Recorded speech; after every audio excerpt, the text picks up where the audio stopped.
All right, everyone. Thanks so much for joining me here today. For those you don't know me, I'm Daniel Port. I do a couple different things here at Pitcher List. I wear a lot of different hats. I help run the newsletter. I have a podcast, the Long Ball Legacies that I do here. But one of my other big sort of projects and pet projects, so to say, here is optimal location ratios. And this started a few years ago when Nick was gracious enough to, and actually our own Dave Sherman was my mentor for it. I got my master's in sports analytics, and this was my capstone. This was born out of it, and this is the third year I'm working on it, and I'm really excited to kind of share with you what ended up coming out of it. It's really kind of a cool thing. So give you a brief overview for those who may not have seen my previous presentations, because each one is kind of built on each other. So if you have any questions or you want to know more about sort of the methodology of OLR, kind of how it was all built and created, go look at some of my previous PitchCon presentations, and I think I put a big primer on the site way back then. Um, Check it out. It goes into how I created the metric and all this stuff, and we'll dive all into it here in a second. But you can get more information that way. But to give a kind of a brief overview, the history of it goes back to 2015. I was watching a Guardians game. Unfortunately, I was watching Trevor Bauer pitch. I don't, we all know kind of the story from there. I don't like Trevor Bauer, but he's an important part of the story, and you'll get why here in a second. He was pitching, and he was having a tough start. This is kind of before he broke out, and he's always had a really nasty curveball, and he couldn't get anyone to swing at it, and he was like literally like throwing like a fit out on the mound, and he couldn't figure out what was going on. And Matt Underwood, who was the color commentator for the Guardians at the time, I think he still is actually, was talking about the reason he was struggling, despite having a really great curveball, is because he couldn't throw it for strikes. And so all that would happen is the hitter would see curveball and know not to swing because it wasn't going to be a strike. And Bauer couldn't figure that out. So that kind of germinated in my brain. That got stuck in there somehow. And then a couple years later, I started working for Pitcher List, and our own Nick Pollock came up with this concept called the Blake Snell blueprint, which is, forcing fastballs up and basically everything else down. And that was kind of born out of Blake Snell's breakout, and that kind of became piece number two to this, and they all kind of started to come together in my head. And then I read this book called The Performance Cortex, which is about how our brain forms neural pathways to create sort of cheats, like shortcuts in our brains to accomplish things or allow us to do things, from everything from taste to smell, to actions, to sports actions. And the book actually talks a lot about baseball and how hitters have such a short time to react to things and things like that. Their brains actually create these shortcuts in their brain, and that one of the keys to pitching is disrupting these neural pathways, that they can't just see a pitch and assume it's going to be a strike or a ball, or things like that, that allow them to react faster. And so I put all these things together, and I said, what if I created a stat that kind of measured that? And thus was born optimal pitch location ratios. And as I said, every pitch has an optimal location according to the Blake Snell blueprint. Fastballs up, sinkers, curveballs, sliders, and changeups down. Now, in order to be effective, many believe, and I agree with this, that you need to be able to locate said pitch both inside the zone and outside the zone to establish that the starting pitcher can throw for strikes. That way you get chases. That way you get people, called strikes. You get, people, basically you throw the batter all for a loop. They can't form those neural pathways. But the question is, that came to my brain was, so how often do you have to throw in the zone to do that? My hypothesis was that each pitch has a ratio, or a range of ratios, as you'll see here in a minute, that has a connection to success for that pitch. OLR, or optimal location ratios, measures this by taking the percentage of times a pitch is thrown in the zone in its optimal location and dividing it by the number of times it's thrown in its optimal location overall, both in and out of the zone. If you go back and watch my first, my capstone presentation the first year, I demonstrated actually that OLR had a really strong connection to pitch success, and in fact predicting future success for a pitch, using logistic regression, naive Bayes modeling, and decision tree modeling. If you go back again and watch that presentation, I dive into all that, but that was how I sort of really tested and sort of pushed at the metric, and actually found not only was it showed a strong connection, but actually was predictive. It was really kind of a really cool moment. So I decided to start doing projections with them. I did it last year. I did it again this year. And kind of to give you an idea of the methodology of how I did those, I create a couple models to create projections, and then make my own sort of prediction and projection off of it. And the methodology was to take 100 pitchers, feed their game data through the models, and then I would get a couple numbers you'll see and make a prediction. And this was based off of the idea of what's called the many model theory. It's basically the idea that multiple models put together that aren't redundant is more accurate and always will be more accurate than just one model on its own. Think of like Ariel Cohen's ATC projections, or when Fantasy Pros does the aggregate, like staff rankings. We do it here at PitcherList now. Actually, we do the same thing. Those are really good examples. Those are always going to be more accurate than the than any one person's rankings or anything on its own. So I use three models to make my predictions. First is a naive predictive model. It uses linear regression to make an unweighted projection based only on the data given with no emphasis on time, proximity, or outside information. It's going to look at the trend, make a number, basically pick a number. But it's not going to look at context. It's not going to look at the other numbers in relation to each other, right? And then I also use what's called autoregressive integrated moving average, or an ARIMA model. It's a type of time series analysis. We'll dive into it in a second here. And the third model I do is I average those two models together. Now, based off of those models, I then make a prediction of either positive or negative for that pitch. And it's worth noting, this year I did 100 pitchers for each pitch and was done blind. I didn't know the pitchers' names. I didn't know anything other than the OLR prediction for that pitcher. No other information. And so then that's kind of how we go into it. Now, the native prediction model, just to briefly touch it, you can see it here, scatter plot, that trend line, the linear, that's what we're going to make that prediction based off of. I always joke, I feel like my teachers told me all my whole life when I was growing up, you're going to need y equals mx plus b. And I never believed them. And now it just unendingly frustrates me every single day when I look and see that I use this stupid equation every darn day. But I do, and it's really important. And that's how that would basically feed the data into that, create the trend line, and then use the trend line to make a prediction of what they believe uh, what the model believes will be the result. And it creates a more of a static sort of, like, it's not taking the previous information into consideration to make that projection. It's really just going to give you, this is what we think it's going to be. Now, an ARIMA model, on the other hand, is a type of time series analysis. And time series analysis is defined as a specific way of analyzing a sequence of data points collected over an interval of time. Auto regression, that's the AR part of the ARIMA sort of abbreviation.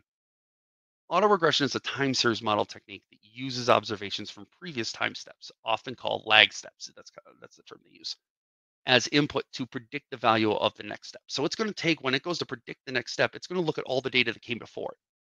And it's going to say, oh, well, we see this trend. We're going to take that trend into consideration to then pick the next piece of data. And it's really a very powerful tool in time series analysis. I love using them. And I think it's really been helpful in making these projections. So then the last part of that's called a moving average. We know the moving averages, we use them all the time. If you've watched really anything Scott Chu has ever, I think, said in the last 2 years, you know what a rolling chart is. A rolling chart's a moving average, or at least a rolling chart is a representation of a moving average, if that makes sense. And like I said, it's designed as a statistic that captures the average change in a data series over time. You can see one here.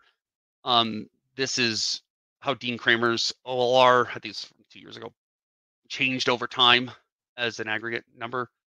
And it allows you to see the trend, see what changes he was making from game to game and what sort of his performance was doing over time.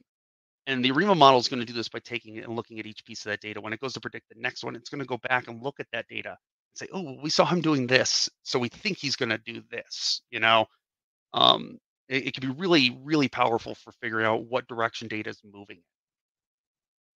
So now jumping into the pitches themselves and the projections. So like I said, I did 100 projections for each pitch. And what I did is I took the highest volume pitchers of that pitch. In the past, if you were to look, I did like almost, I think last year I did like 300 or 400 pitch. And the reason I didn't do that was obviously there's a certain law of large numbers at play, right? The longer and the larger volume of projections I make and predictions, the more likely I'm going to be correct, right? The more likely I'm going to end up with sort of the numbers I'm looking for in terms of success. Uh, usually it's somewhere in the mid 50s, like 55% or so. And it's important to note when you're like, oh, 55% correct rate, that doesn't sound really all that great. Think of that's being done knowing nothing else, right? You would never do that in reality. You would look at OLR and then you would also say, okay, but who's the pitcher? And you take that into consideration. You go, oh, what's his velocity on that pitch? What's the movement on that pitch? And next thing you know, you're making an informed decision that already has a really high floor because of how accurate OLR is. So that 55% is actually like a really good number. And that's kind of the goal. Now, when we talk about four seam fastballs and the Blake Snell blueprint, this is sort of what we're looking at. That 1, 2, and 3 are what we call like up in the zone, is what we term that. And then 11 and 12 are up and out of the zone. And then we take the whole thing as up, sort of for the purposes of the Blake Snell blueprint. Now, looking at them, so as I mentioned, OLR is calculated by taking the percentage of the balls up and in the zone or down in the zone, depending on the pitch, and the total number of pitches up or down, and dividing them. When you take two percentages and divide them like that to create a ratio, so it's going to be somewhere between 0 and 1. Now, when I did this study, what you ended up, instead of getting like a specific, like you want it to be 0.5 or you want it to be above 0.2, you got like a range of outcomes. And if you look at that sort of seafoam, aquamarine, teal color on the right, that was the positive pitches that were used in the study. And that's the range that they came in, somewhere between like basically 0.38 and 0.450 or so. And I said to myself, well, I kind of look at somewhere between that and like the median, which was 0.410. And that's kind of where I wanted the range of fastballs to come in. And the first year, that's the range I used. And essentially what it says, I ran the models, and if they gave me numbers between those two things, between that range, I'd give it a positive. And if it wasn't, I'd give it a negative. And in the first year, I had incredible success doing this. Actually, as you can see, a 58.3% correct rating. It was outrageous. I was blown away.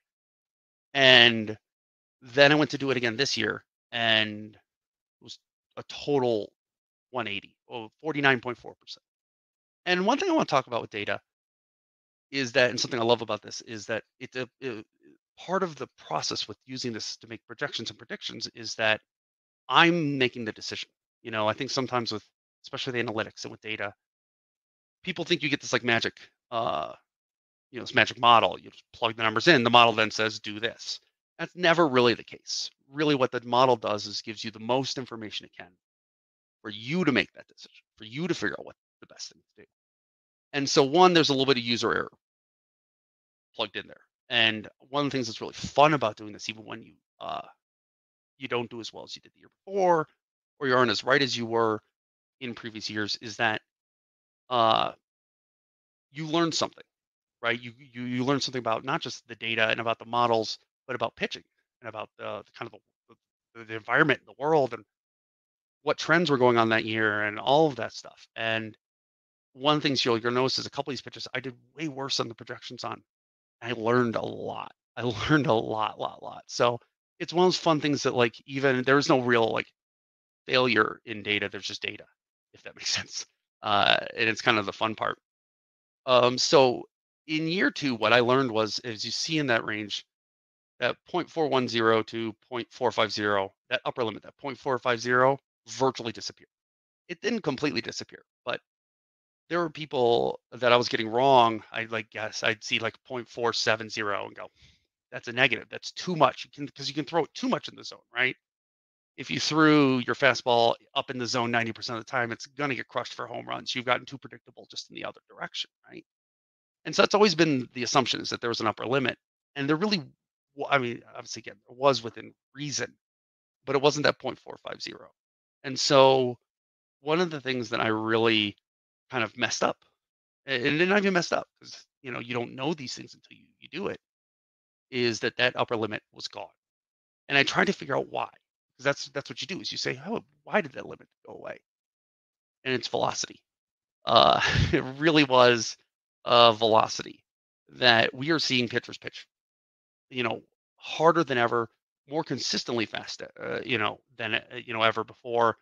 I think of we watch guys like, Emmanuel Clase throwing 100-mile-an-hour cutters up in the zone, and you're just like, it's a whole different game than even the 4 years ago I initially did this study. And one of the things that OLR can be a great tool for is highlighting that those changes, and allowing you to adjust for them. And this is one that I would make is that if you have high velo, is consistently above 95 miles an hour, 97 miles an hour, or along the extreme vertical movement. I think of someone like Tristan McKenzie, who has a lot of high vertical movement, even if he doesn't throw it as hard. You can get away with throwing the ball in the zone, up in the zone specifically, at a much higher rate than I would have predicted using this model. So at the end of the day, you start making some of these kind of decisions and you start adjusting this. So if I were to do this again next year, probably what I would do is adjust that 0.450 to like 0.5 probably, and see how that works. And that's kind of how this works. You make little tweaks, you make little adjustments, see if that trend continues or not, and see how well you do. And so that's sort of the adjustments I would make for 4-seam fastballs. Now, if you go to sinkers and 2-seam fastballs, now we're switching from up in the zone to down in the zone, right? One sinker's down. So, 7, 8, 9 in the zone, and then 13, 14 down and out of the zone. And for sinkers and 2-seam fastballs, that desired range was 0.390 to 0.440. And again, you don't need to get too bogged down in the specifics of what that means, other than knowing the higher that number is, the more often they're throwing in the zone, right? Just keep that in mind. So now year one, I had a really nice rate of 54.6%. Really great success. Was very excited by it. And this year, again, I did significantly worse, 48.2%. Now, that's not always the worst thing. Anything right around 50% means, at the very least, I also could have gotten the same thing guessing, right? But I wanted to know, seeing this also below that for the second consecutive number, I was like, what is going on? So now, with sinkers and 2-seamers, the first thing was that fewer people are throwing sinkers and 2-seamers than ever before. Is it not a dying pitch, but it's certainly being used less and less, and is certainly being used more by the older generations of pitchers in a lot of ways, and we'll get to that in a second because that matters. But one of the things I noticed was, whereas fastballs you could get away with having higher velo, the sinkers drops in velos really affected. So a lot of the wrong ones I got wrong were pitches in that range. I was like, oh well, they're in the range. That's got to be right. And I didn't know that that pitcher had seen a velo drop over the season, and so therefore I missed that part in that piece of information. And obviously, if you were doing this, or if I was doing this for like making genuine projections throughout the season of how I thought a pitcher would do, um, I would also be looking at their velo to make sure of that. So it's kind of one of those things that this is what you're learning, is to say, okay, well, when I look at changeups, I'm not changeups, sorry. When I look at sinkers and 2-seamers, I need to check the velo, make sure their velo is consistent, or things like that. Same for movement. If they just weren't getting the same kind of drop or things like that, that was a huge factor as well. But one of the other things too is that OLR really, if there's a flaw to the statistic, because it depends on, basically what happens is the ARIMA model, the way it works is, so the naive projection is going to spit me out a number. Then the real model is going to spit me out a second number. They're going to be related, but oftentimes they're going to be different, and that's what you're kind of hoping for. The real model is going to tell me the trend, right? As I was mentioning before. So if I see something that's changing pretty rapidly, I can it'll make a prediction for me, but it's using the past data. So if something happens like an injury, or, a pitcher just completely loses it for a season, there's no way OLR is going to be able to, especially that ARIMA model is going to predict that change. And so it's one flaw, and it's a flaw in most projection systems, is that you can't predict random or extreme changes, either way, positively or negatively. And one of the big things I noticed with sinkers and 2-seamers was age. A player that was suddenly hitting kind of their shelf. I think of Adam Wainwright was a big one. He had a really great sinker for years, and it just fell off a cliff. Corey Kluber always kind of managed to get by sometimes with a sinker or 2-seamer, and that fell off a cliff. Like those kind of pitchers, right? So when I noticed I got a lot of them wrong, one of the things I noticed was they were a lot of older pitchers. who's seen to lose some velo, who's seen to lose some movement. And that's something I would take into consideration in the future. I don't think I'd change the desired range much at all. I would just make sure that I'm looking at additional information and context. Um,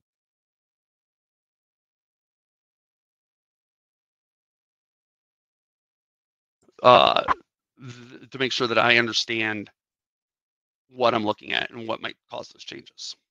So now for changeups, this one was maybe the worst one for me.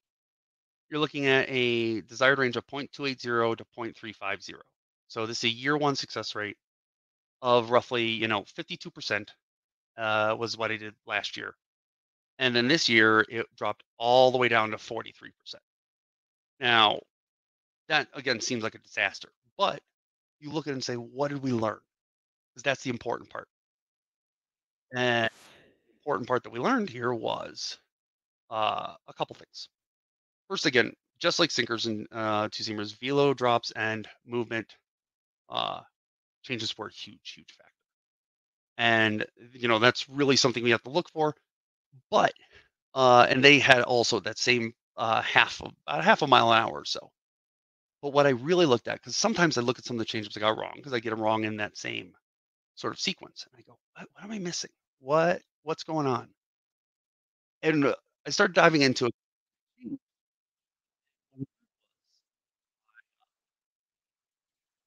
Um, Suddenly I was missing their fastball. So I looked back and looked at some of the fastballs, and their fastball velo had dropped. So suddenly the gap between the changeup and the fastball's velocities were closer. You want like a 10 mile an hour, 9, 10 mile an hour difference there. And suddenly we weren't getting that at all. And so that was a big part of it, was that suddenly uh, their fastball velo dropped, that gap between the two pitches had dropped. And next thing you know, now that changeup wasn't getting the same deception it was before. Now suddenly the fastball and the changeup just looked like the same pitch, and not quite, but similar enough that you weren't fooling anyone. And so that's what was the trend that I saw with a lot of the changeups that I got wrong. And so that's one thing I would look at too, is if you're looking at a changeup and you're looking at its OLR and it's right in that range, before I'd make my prediction, I would go back and look at that pitcher's fastball velo as well. Make sure that that stayed consistent, because that was something that really threw me for a loop this year, as you can see in that huge success rate drop. That was something I noticed as a trend pretty heavily. Now going from changeups into sliders. So we gotten through kind of the ones that really threw me for a loop. Now we're going to get into the fun stuff. This was wild. This kind of blew me away this year. Sliders, same locations as we were just talking about. Now, what's funny is you're going to see this, and you'd seen that desired range, 0.270 to within reason is what I have there. Um, and that was based off of what I found last year. So last year, as you can see, in year one success rate, I had 42% success rate. It was not great, right? Really struggled with it. And what I learned was sliders, for some reason, and I think it's because of the movement. I think it's because it's pretty tough to throw them in the zone consistently down. That while kind of the data had suggested there was this ceiling and you can see it there in that box plot on the right. It seemed like there was a ceiling to the success of where successful sliders would reach in OLR. That you could throw the slider in the zone too often. It turns out no. And obviously, when I say within reason, like if you threw it 90% of the time down in the zone, you're going to get hit. But what I learned was, you had an OLR of 6, cool. It turns out sometimes that was a successful slider as well. And so this year when I went to do it, I learned that lesson last year. I said, screw it. I put no ceiling on it. If you were above 0.270 on the projection, I said positive, and my success rate skyrocketed, 57%. Like that's significant enough to say that's not even like luck. Uh, you never know. It could still be if I got on a really hot run, but it's worth saying that's pretty significant. And I mean, basically saying I almost got, like, I was probably one or two away from being like 60% correct, just knowing OLR and nothing else about the pitch, not knowing the pitcher, not knowing the velocity, not knowing movement, nothing. All I knew was the OLR. Basically, I knew how often they threw that slider in the zone, down, and I could tell you if it was going to be a good pitch or not that season, the next season. And that's really cool. That was really really exciting when I saw that number. Um, I just got really pretty pumped because that's a great thing, and changing it shows the significance of changing your expectations and your understanding of a statistic and how it can lead to better projections and decision making in there. And again, like I said, if you throw in the zone too much, you can get yourself into trouble. But that's not necessarily always the case here. And so, especially for sliders in that way that they can all take different shapes and they can all take different, we've got uh, slurves and we've got now, knuckle sliders and sweepers and all these different things coming out that are like, at the end of the day, the best thing you can do for your slider is throw it down and in the zone, it looks like, and do it as often as humanly possible. um, which is just kind of cool. It's something we learned last year, and it shows up at work. So then we go to curveballs. Same locations, and what you're going to find is curveballs work almost identical to sliders.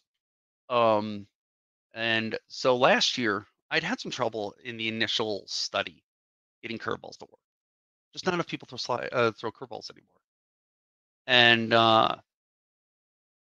and so what we ran into was I had to like basically pull a couple tricks about kind of to make curveballs work. I had to sort of aggregate the data and expand it and sort of different things, and then kind of got curveballs to work.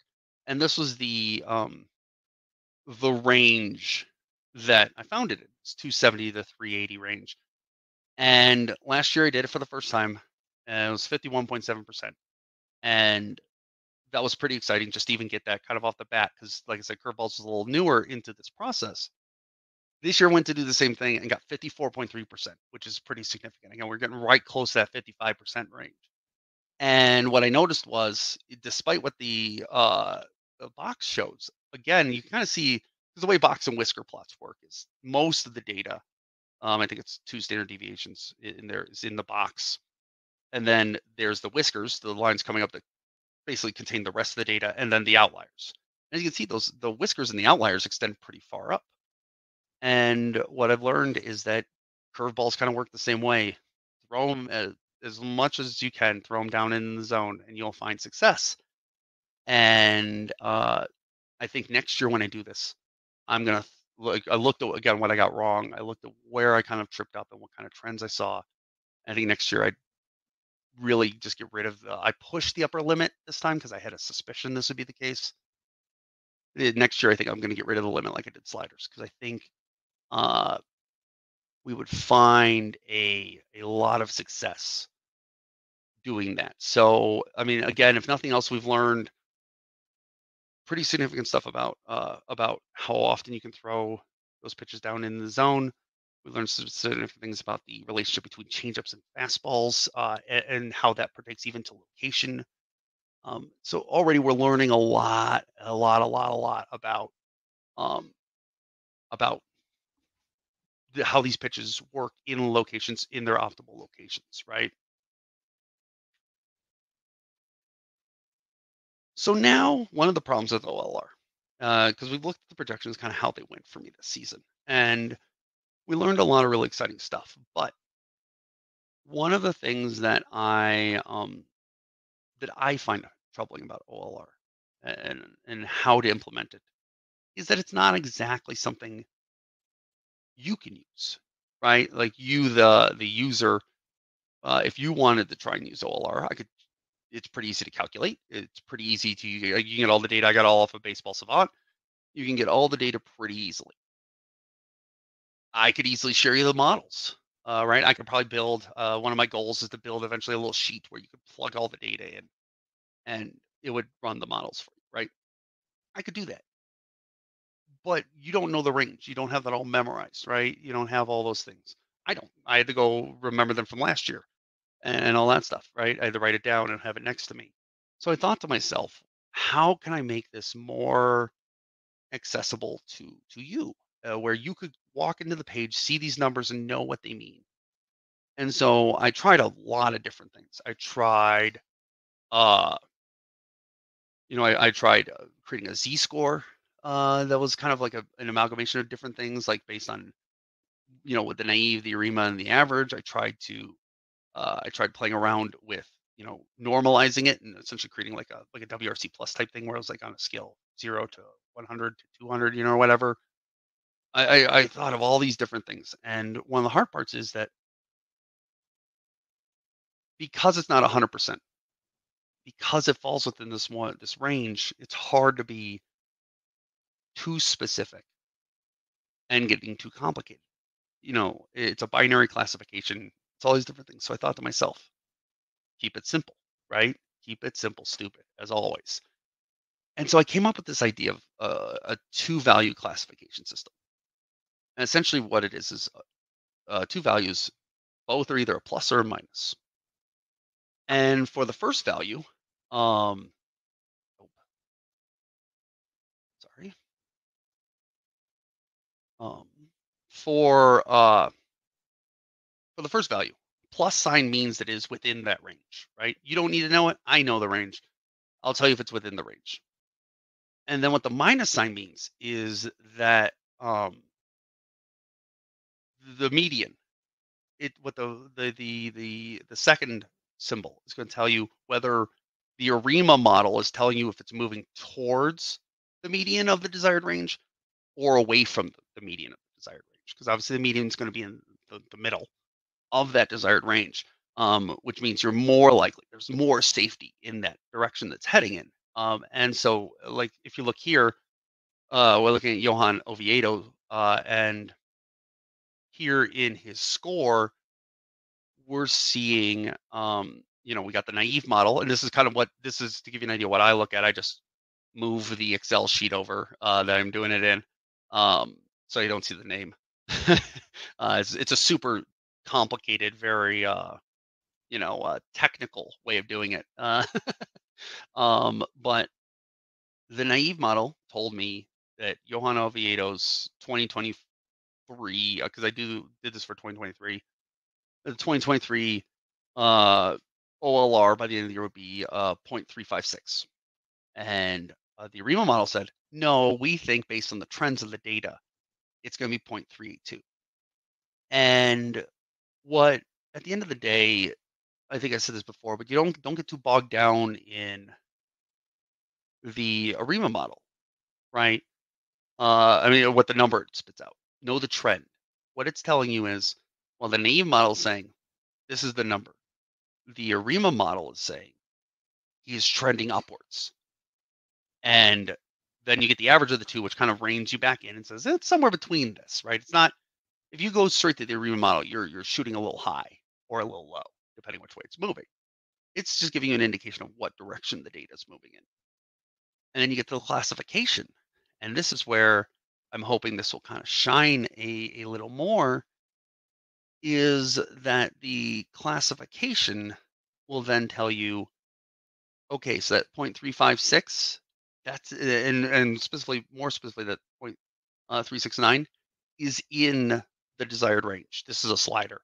So like I said, there's no official top on the slider. This is within the range.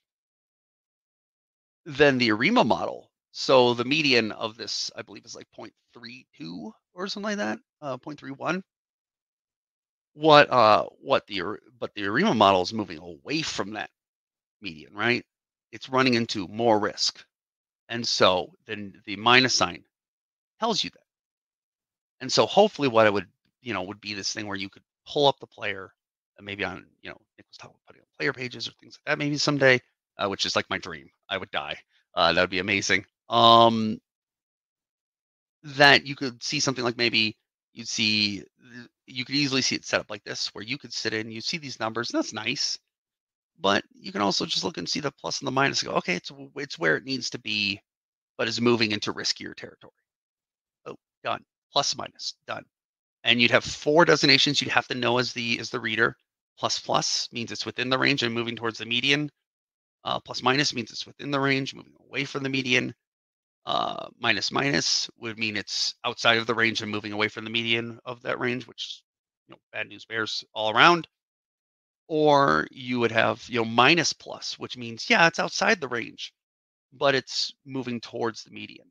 And that keeps it simple. It's something you get the gist of right away, but then also can look at the numbers if you want more specific. How strongly is it moving towards the median or away from the median? How risky are we talking?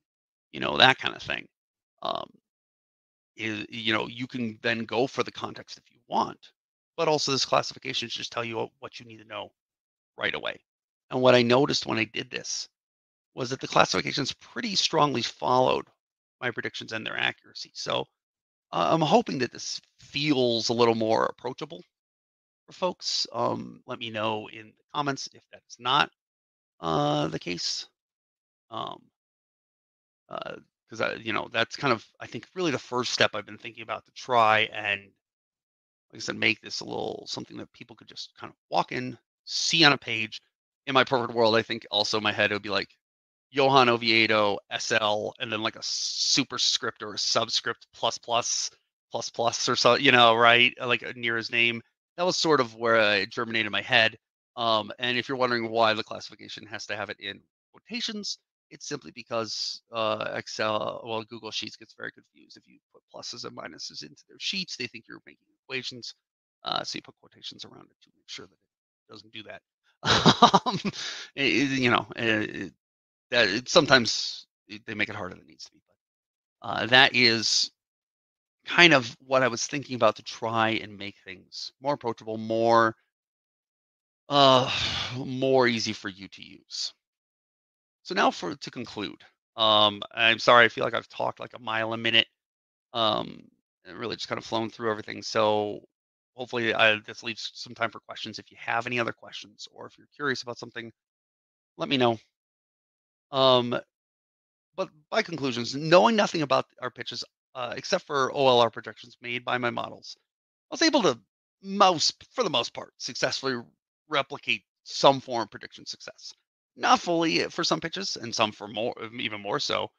But I think the key part is we learn something about those pitches and how to view them and how to interpret them that will allow us to use OLR better in the long run. Because it's important to remember that if you go back and see my capstone or read the primer, I've already shown the relationship statistically. Um, it's more about now how we learn how to use that relationship and understand that relationship. So like I said, I'm pretty sure I understand what happened with the sinkers, changeups, and four seamers, and I just need to dive into that more. Um, I was able to identify some places where additional information helped make a different decision. Primarily, player age, the change in pitch's velocity, its movement, its relationship to its other pitches, things like that. That would really help inform a better decision.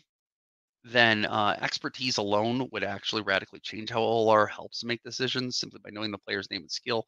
So when I do these, I go and I put my prediction in, and I go back and get the p-val scores for all these pitchers. That's when I look at their names, and sometimes you're like, "Oh my god, I'm such a moron." Where you're like, I would never put like if I knew it was Aaron Nola's curveball I was looking at, I would never give it a negative score, no matter what. It's Aaron Nola's curveball. That's what we call expertise information because I know I wouldn't say I know baseball, but I know that much about baseball. Um, and that's called that expertise alone could help you make more accurate decisions. So it's a good example of kind of how some of these things already state because there were several for each pitch that I got wrong. Where I'm just like, I would never have gotten that wrong if I knew who the pitcher was. And that I do feel like you can see how multiple models do indeed make a more informed decision, and really help figure out trends and things to make better decisions. And then, if nothing else, that we are we are learning that perhaps for some pitches there really might not be a limit. Again, that's something that hypothetically, if a trend or like a neural pathway or a pattern could exist one direction, you would imagine it exists in the other, but maybe it doesn't, especially for something like a slider or a curveball or things like that that really break hard or break differently. That there's no limit to how often you can throw it in the zone when thrown in the right spots, still find success, which is huge to know, especially if you're a coach or a trainer or an analyst to see you want to see a breakout happening for a guy's curveball. Maybe it's because he's throwing in the zone down more, that kind of thing. So uh, it helps us know what we're looking for, helps us know how we're coaching and how we're trying to prepare people for these things. Um,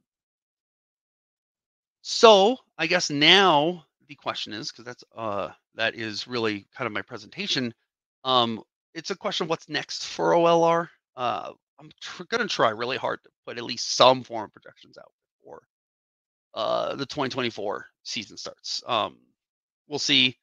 I got a couple months, so I'm hoping I should get that put together. Then I'm going to study if we talk about those. I was talking earlier about those large changes, those big chunks, those sort of almost record scratch moments where you go from like a -3 p-val to the next season it's an 8 p-val. Uh, how do we compensate for those? How do we see them coming? Is there an aging curve, to p-val, and then therefore an aging curve to OLR, that we might not see if you're looking at it in a vacuum? I want to look for particular movement profiles and velocity levels that allow pitches to succeed at higher OLR rates. Those OLR rates are, I'm like, there's no way it would succeed at that rate. Maybe there are particular movement profiles and velocities that doesn't matter. That'll work anyways.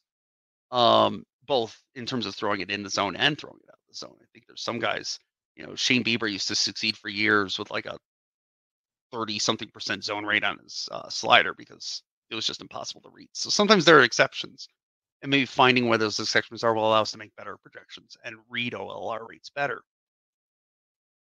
And then I want to find a way for the ARIMA model, especially to compensate or at least include more random chance. There's got to be kind of a way to start baking in.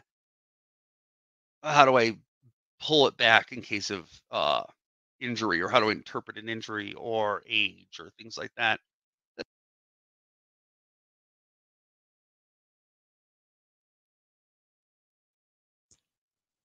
That there's at least some form of way that you can kind of look at that. And maybe this might take a fourth model type, honestly, which I'm kind of looking at Monte Carlo models. I've looked at a couple different things.